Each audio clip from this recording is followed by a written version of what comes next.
Assalamualaikum warahmatullahi wabarakatuh.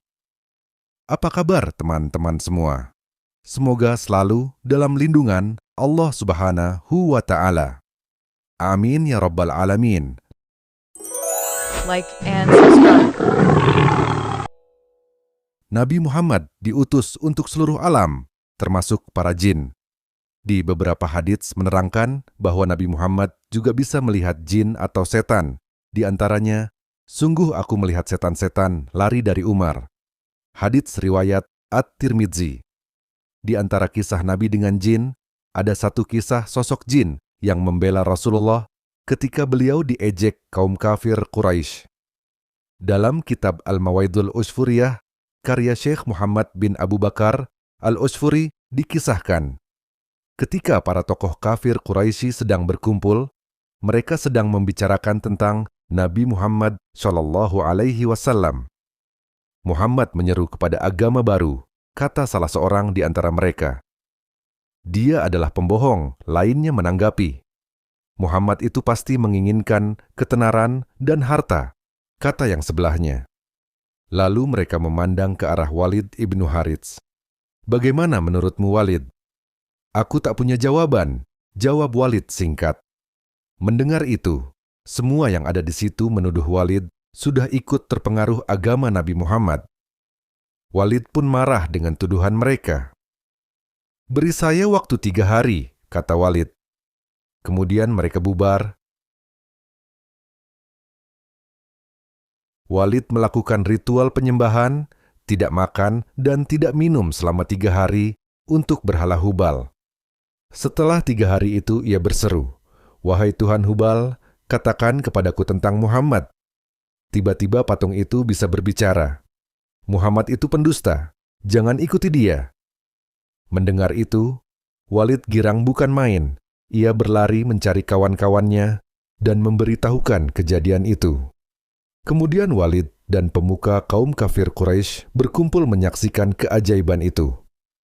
Lalu, pada malam harinya mereka mengundang Nabi Muhammad. Nabi Muhammad datang ditemani Abdullah bin Mas'ud. Nabi Muhammad pun duduk di tengah-tengah kaum kafir.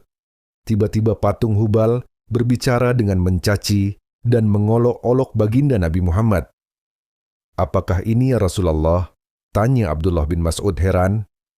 "Janganlah risau, wahai Abdullah, dia adalah setan," jawab Rasulullah. Kaum kafir Quraisy sangat puas dengan kejadian itu. Akhirnya Rasulullah dan Abdullah pun pulang dengan perasaan sedih. Di tengah perjalanan, pulang Nabi Muhammad dan Abdullah bertemu lelaki yang menunggang kuda. Lelaki itu memberikan salam dan dijawab oleh Rasulullah.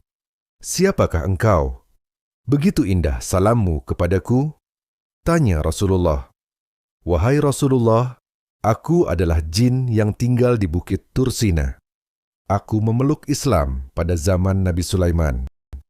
Ketika aku pulang, aku mendapati istri dan anakku sedang menangis. Aku bertanya kepada mereka.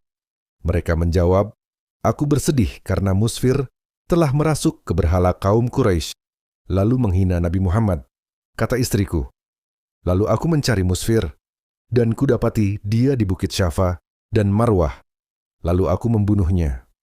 Darahnya masih ada di pedangku ini." Kata laki-laki itu, yang ternyata adalah golongan jin. "Siapakah namamu?" tanya Rasulullah. "Namaku Muhbar bin Abhar," jawab jin itu. "Jika baginda mengizinkan, akan aku balas olok-olokan mereka, seperti apa yang telah Musfir lakukan terhadap baginda." Jin Muhbar menawarkan diri. "Baiklah," jawab Rasulullah. Lalu pergilah Muhbar ke tempat pemujaan berhala Hubal. Di sana sedang diadakan sembahyang yang dilakukan oleh pemuka kaum Quraisy. "Wahai Tuhan Hubal, gembirakan kami dengan kata-kata tentang Muhammad," seru mereka.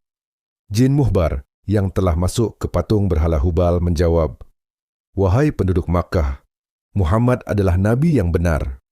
Ikutilah ia, maka kalian akan mendapat petunjuk. Tapi jika tidak, maka kalian akan masuk ke dalam neraka jahanam." Mendengar hal itu, Abu Jahal berdiri. Dia mengangkat patung Hubal dan membantingnya ke tanah, hingga hancur berserakan.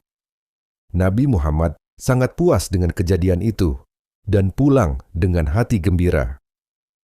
Lalu beliau memberi nama jin Muhbar dengan Abdullah bin Abhar. Demikianlah kisah hari ini. Terima kasih telah menonton. Jangan lupa like dan subscribe